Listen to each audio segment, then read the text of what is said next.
Hi, this is Seth Plantenga from Honors 199. I'm a senior in this class, and then this is Sara. Sara, if you want to introduce yourself. I'm Sara Abell. I'm a freshman in this class. I'm a dietetics major at Ball State University. Very good. Where are you from originally? I'm originally from Charlestown, Indiana, but I live in Marysville, Indiana, which is about 5 minutes away. So, Nice, nice, very good. So, you being a freshman, a lot of times, we just get thrown into that first class, but was there any particular reason you decided to take this honors class?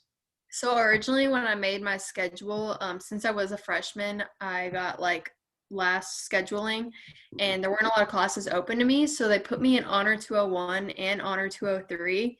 So I didn't have you're supposed to take Honor 201 before you take Honor 203. Mhm. And Honor 203 was extremely difficult on the first week. I didn't know what I was doing. I wasn't getting any assignments done.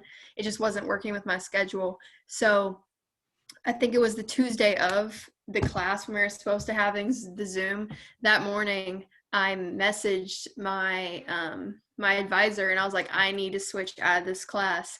And she said, well, there's an Honor 199 class open. There's one seat and you can have it if you can get the professor to let you in. So I messaged Dr. Bartlett and I was like, can I join your class? And he made sure that I got all of my assignments done. So I had a bunch of assignments to do that morning. It was really stressful, Mm, but that's how I got into this class because, first of all, it was the only one left, and it was the only interesting one that I yeah, could choose from. Definitely more interesting than Honor 203. I could not do that class. absolutely. Yeah, so we're going to be talking, about race relations, obviously. So the first thing that I wanted to talk about, just like, what was your hometown like demographically? What was it like, maybe politically, economically, anything like that? So politically, my hometown, it's kind of a mixture between Democratic and Republican, but the majority of the people that were in my town hall were Democratic, so it was more of a Democratic town. But Charlestown, where I went to high school and where most of like the city is at, since I live in southern Indiana near Louisville, it was Democratic, but the towns around it were Republican. So I live Hmm. in Marysville, and it's a small town in the country that surrounds the city town of Charlestown, and that's mostly Republican. So you see people in their four wheelers and Yeah, their trucks blasting their guns with their Trump flags. So yeah, that's how that worked. And then both towns are really small. So I guess demographically, there's not a lot of um, variety yeah, when it comes to different people. gotcha. Now, you said, being in that democratic um, town, the stigma, the stereotype normally is, they're a little bit more sensitive to racial issues. Would you say that would be the case, or do you think it was other democratic issues compared to that they were worried about compared to, like the surrounding towns and things like that? It's hard to tell on a racial level because my high school, we had, let's say, I think 600 students, and I'd say about 15 to 20, not even, I'd say like 10% were Black students. So we Hmm. didn't have a very large Black population in my high school, but also immigration was a big part of my town where I live in southern Indiana because of Louisville, the city of Louisville being right next door. So we have a lot of, I guess, Mexican and Latino people that went to my school. We had a lot of transfer students and study abroad students that would come to our high school.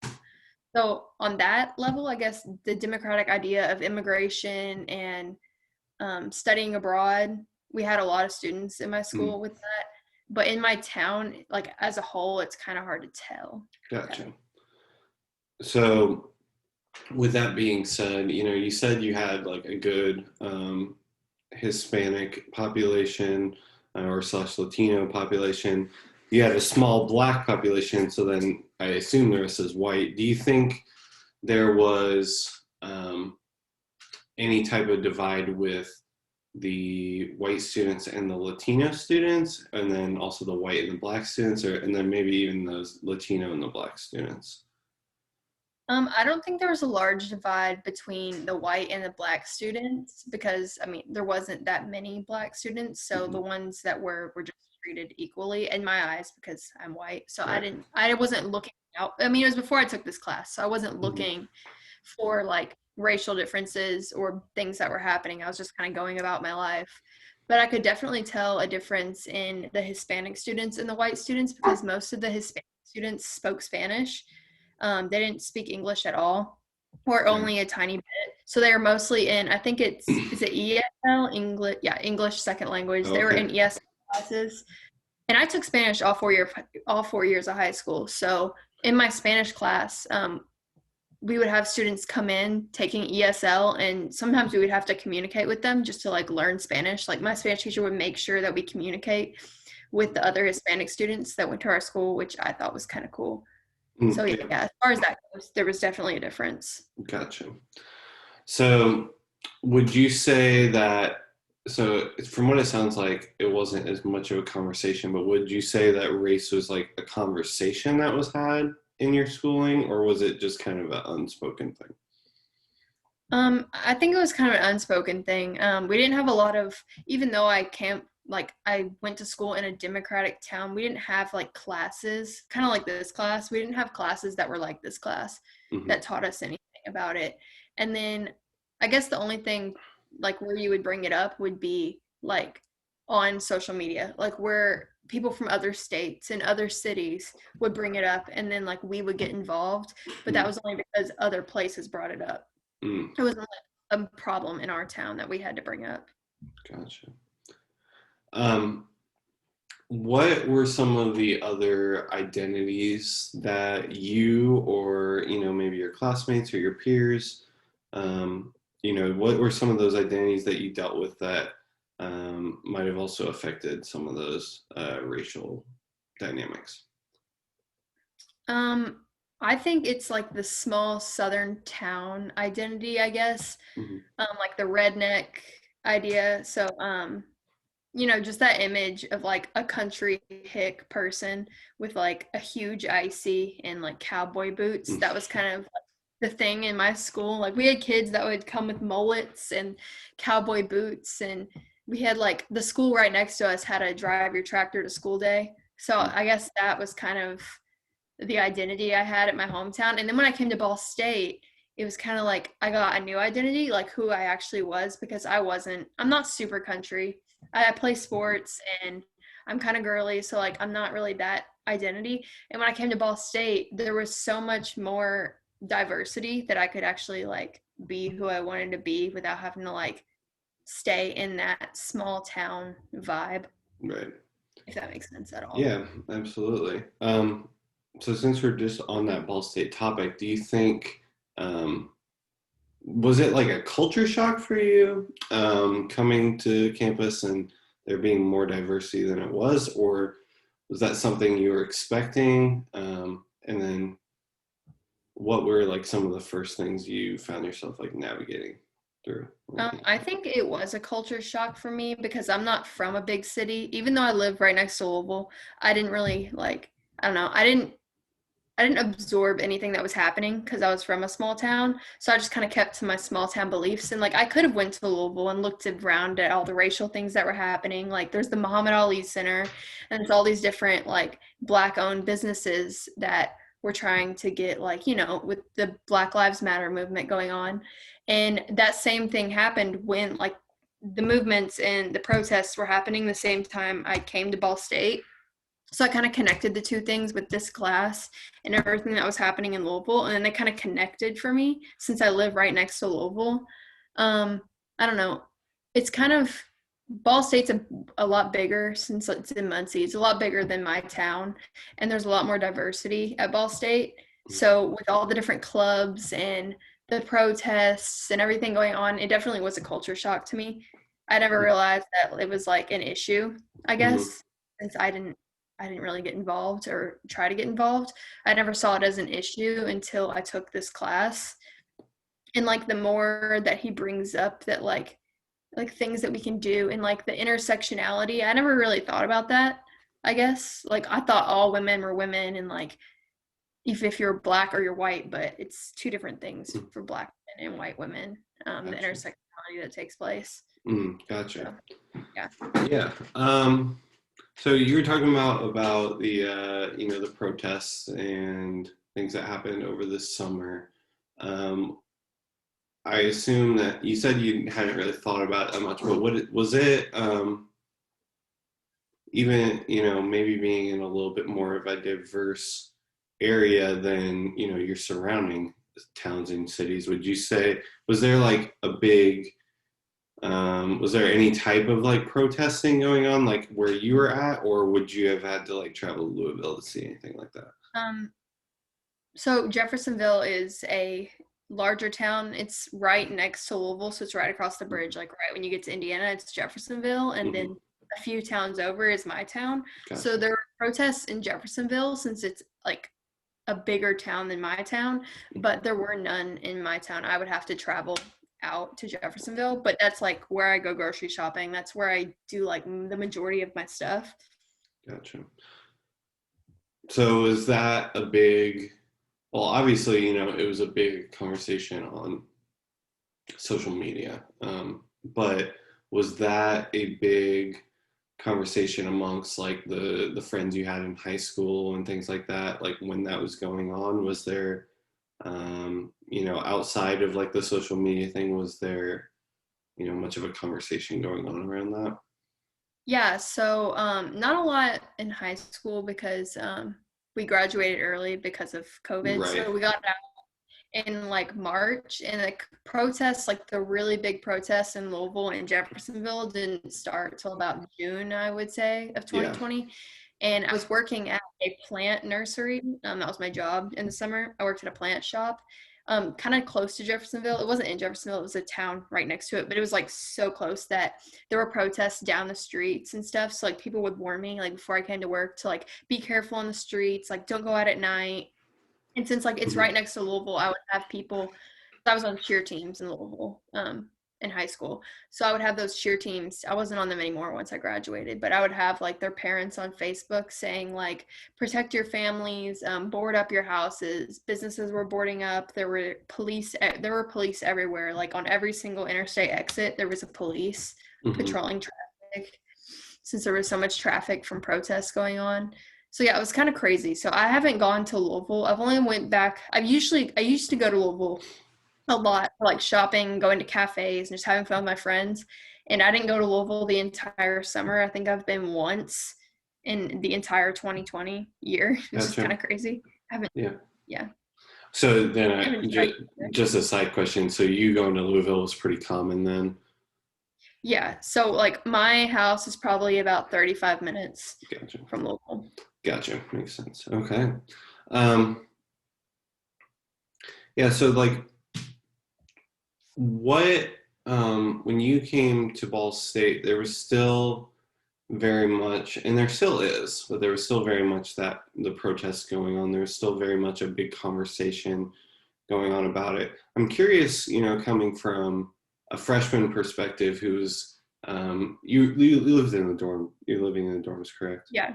Okay, so yeah, coming into those dorms, was that like, what was that experience like coming in with so many different things on your plate as far as the racial like part of it? How did that go? I've definitely met a lot of people with diverse people that are different than me. But because of COVID, we're kind of restricted to our dorms. So I haven't made like a ton of friends. I think I've made 2. It's kind of sad, but yeah, I've made about friends. And they're both white. And like, that's not racist or anything. I just don't think that I've expanded out yet since I am a freshman and COVID prevented me to, but I have met a lot of diverse people, especially in my freshman seminar class that you take your freshman year of honors. So I met a lot of different people in that class.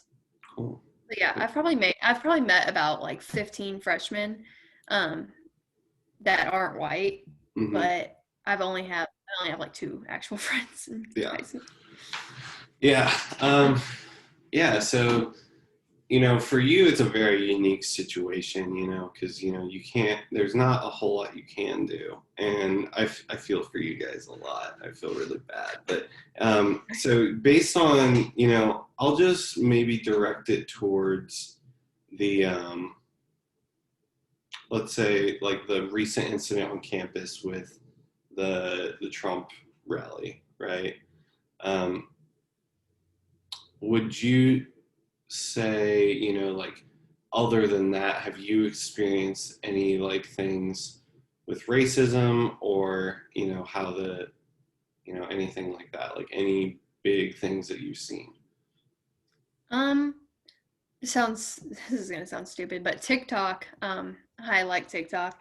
And besides like on campus, like I think social media is a big one because on TikTok there's a lot of I saw one thing where a person of color, or not a person of color, a black person, I need to start saying that, a black person, they did like a white face. So they put really light foundation on and they said, when Trump gets elected again, so it was before the election, they said when Trump gets elected again, and it was them putting white makeup on to look white because of like white supremacists, and they're pretty much saying that. And there were a bunch of people in the comments that said this is reverse racism, blah, blah, blah. So that kind of got me thinking like how racism can go both ways.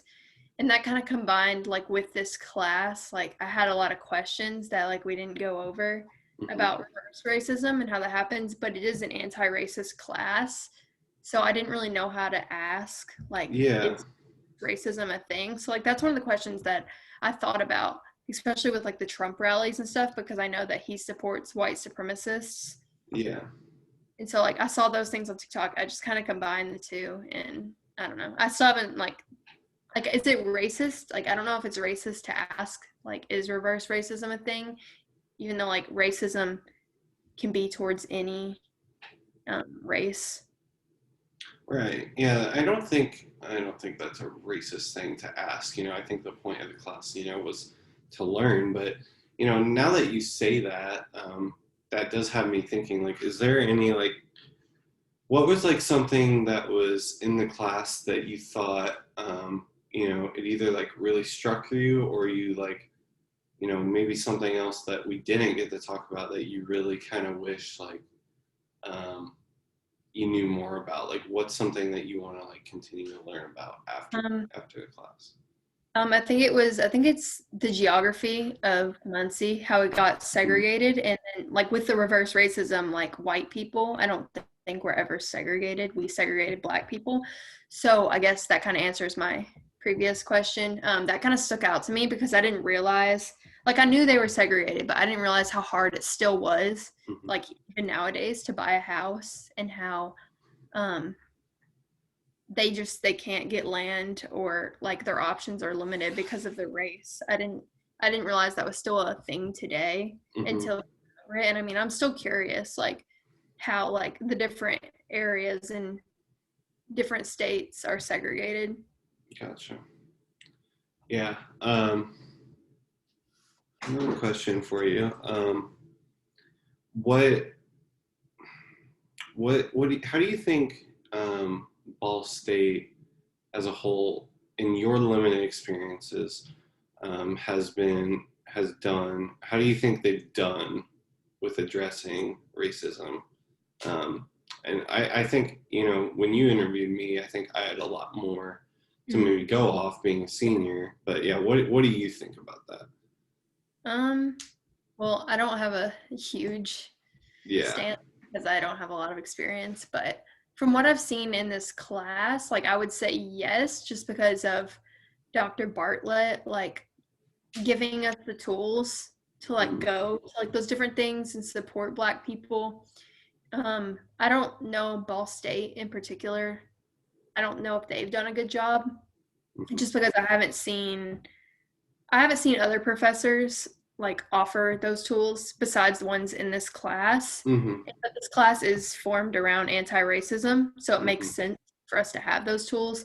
So I guess Ball State as a whole, I would say no, just because I haven't seen anything yet, but I've only been here for 4 months. So yeah, absolutely. Yeah.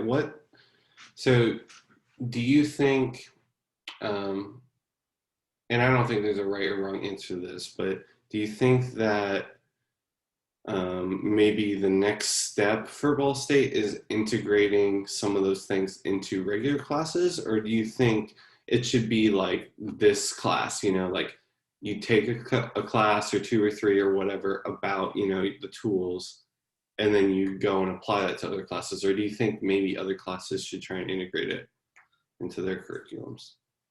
Um, I'm not sure. I want to say yes, but at the same time, like for students' sakes, like I know there's a lot of students that are already tied down that are double majoring and don't have a lot of time for like they just want to, they want to get their major over with. They want to get their degree. So I Mhm. don't know apply like putting like the topic of anti-racism into a class that's like for, let's say for example, I take nutrition classes for my dietetics major. I Mhm. don't know if putting anti-racism and racist topics into a nutrition class would benefit a dietetic student. I mean, obviously in the real world view it definitely would, but just for me, like obtaining my major and getting my career, I don't know if it would help to put Right.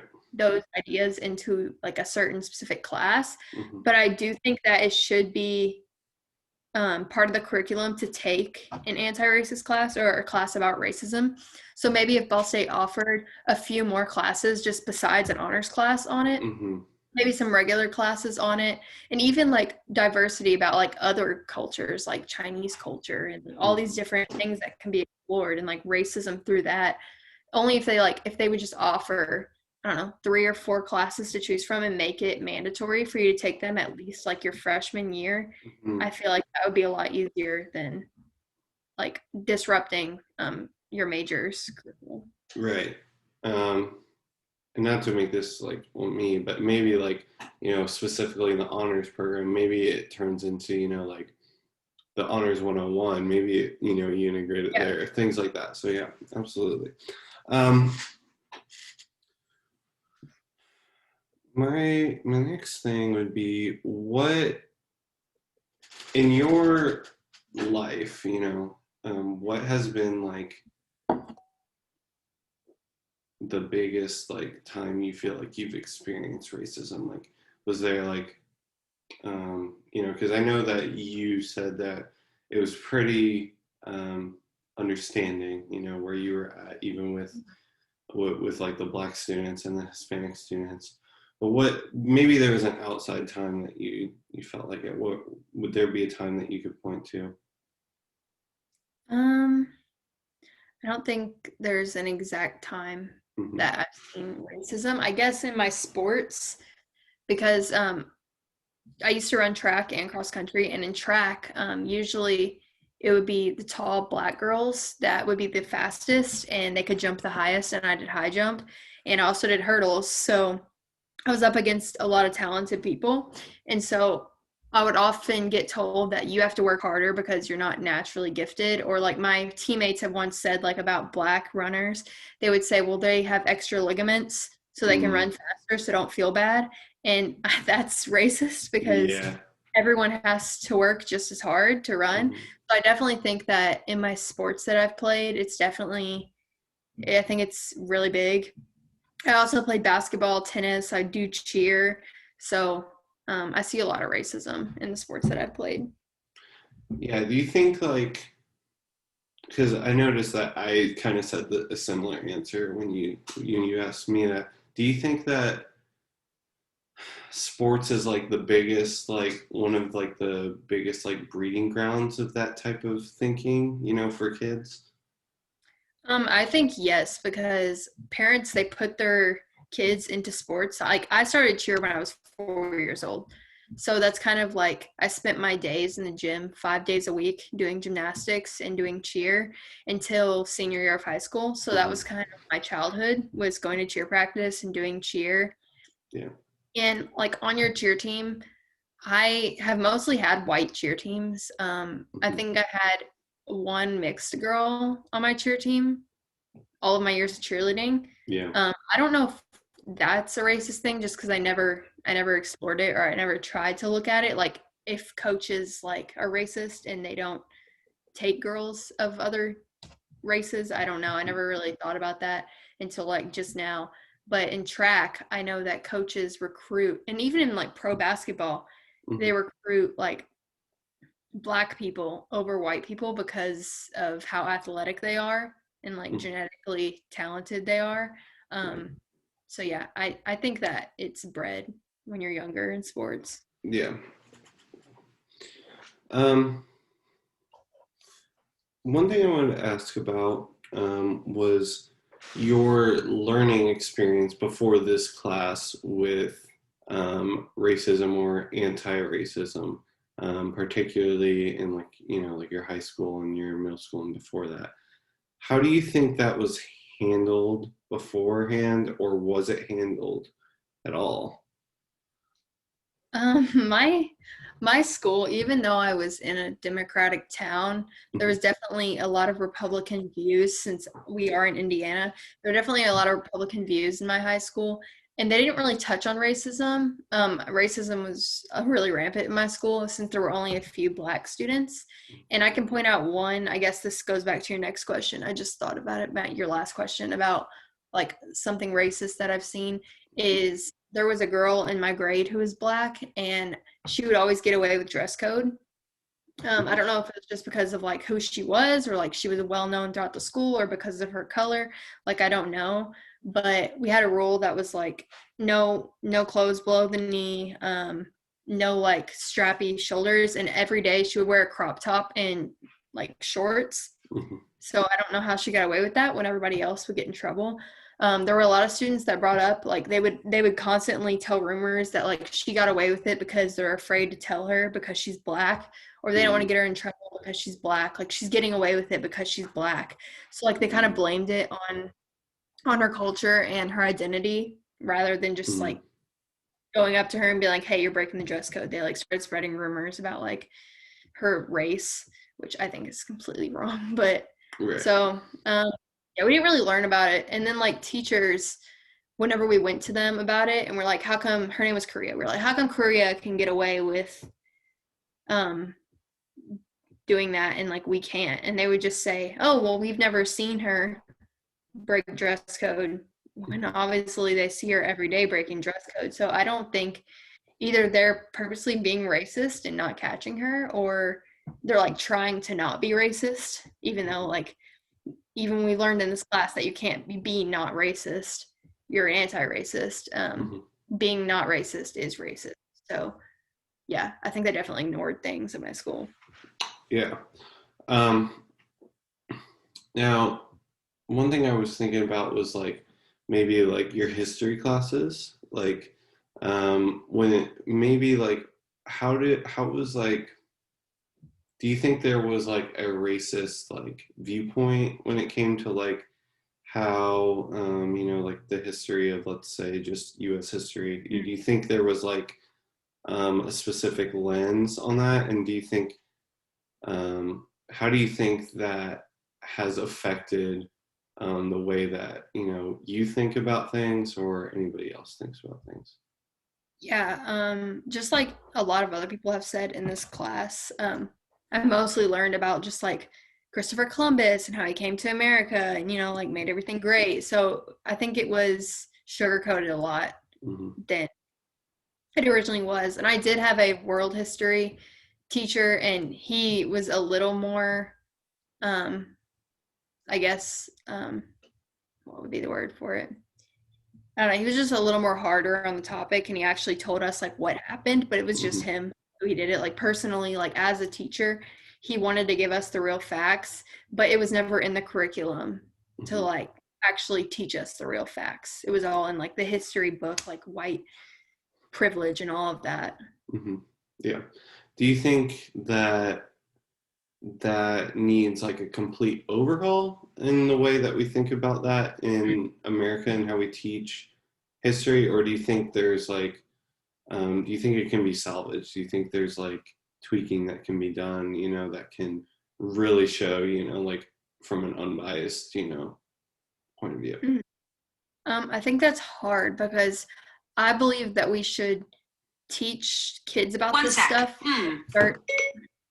I think they should start teaching kids about that stuff when they're in like 4th or 5th grade, when you start learning about history. but at the same time, like, kids take things over the top just because they're kids. So I don't know how, like, giving them all of the facts would go. That's a good point. And then, like, yeah, I don't know. And also history books, I want to say that we should revise history books a lot and, like, give the real facts, but at the same time they only get revised like every 4 years or whatever. So I don't know how they would do that, just because I don't have knowledge on how they do that. But I definitely think that there should be some revising. I don't know how it's going to go, but I think that there should be. Awesome. Yeah. Kind of like one of my last questions before we kind of wrap it up. Where do you see the school, just the school system in general? Where do you see Ball State, other universities? Where do you see them, in like 5 years, 10 years, when it comes to, how they have started to change their viewpoints on racism? I see, like, a big change, like a positive change in the future, just because of this class. And then I'm not trying to be political, but Biden going into office as a Democrat. I feel like with the protests and the Black Lives Matter, I feel like we're making change in the world. And I think in about 5 years, or however many years that you said, I think there's definitely going to be a positive change. It might not be huge, but I can definitely see that, like, the younger population, from about, I think, 18 to like 30, like our population, Gen Z, what's the other one? Millennials. I feel like we're a lot more proactive with racism than obviously past generations. They don't really care because they were raised in a different generation. I think that we're a lot more proactive. So I can definitely see, like, change being made just from our generation, like, very quickly. Yeah. So I definitely will be changed. Yeah. With you going into dietetics, is it dietetics? Dietetics. It sounds so strange to me. With you going into that, how do you think this class, is going to affect, your career path going forward, and, specifically with what you're doing? So with dietetics, there's a lot of different things that you can go into. It's like a really broad major. Obviously, through that major, you have to do an internship, and then you have to become a registered well, you don't have to, but the goal is to become a registered dietitian. And as a dietitian, you can work in sports, you can work in management, you can work in the community. The most common is working clinical in hospitals, which I don't want to do because I don't like hospitals or surgery. I've looked at my options, and I definitely think that I want to work towards community nutrition. So that's going into the community, helping with food banks, helping with different companies, learning about nutrition, and helping, pretty much working in, like, supermarkets and different places. I think that's important because you're obviously going to be working with people in the community, and there's a lot of diversity in the community, especially since for dietitians, the most popular places for them to work are in big cities because of the diversity with, like, health and health conscious people, especially in California, Los Angeles, New York City. So I'll probably end up in a really big city. And it's just important to know the health of your different people. We learned in this class specifically that, I think one girl brought it up in one of my breakout rooms, how the health for Black people is different than white people because of their genetics. And I mean, I'll learn that later when I go through my health courses here at Ball State, but I think that's important with nutrition because not everybody's the same. So you have to treat your clients personally, like, for them. You can't just treat everybody the same. So I definitely think that it'll help me with my relationships with people. Yeah. And then my last question for you, as we wrap up. If somebody else is watching this out there, what would you say would be, like, the one big thing you got from this class that you would want somebody else to know? For me, it's, I guess, the culture shock. I don't know. I didn't realize anything was happening. Like, I wasn't aware of my surroundings in high school very much because I was so, like, centered in this small town. So I guess it would be just to like be alert and look at your surroundings more, because after taking this class, like just like I guess going around Ball State and coming back to my hometown, I've started to see racism, which I didn't see before. And like it wasn't, I think I used to think that it didn't exist. Like I would say, oh, it doesn't exist anymore. Like that was a thing of the past. And now that like I've learned about it and like I've given the tools to actually spot it, I've had a lot easier time like actually seeing it. So I guess it's just keeping your options open and like actually like taking the information to heart and like I don't know, using it in the real world, being aware. Mm-hmm. Yeah. All right. Well, I think that's about all that I have.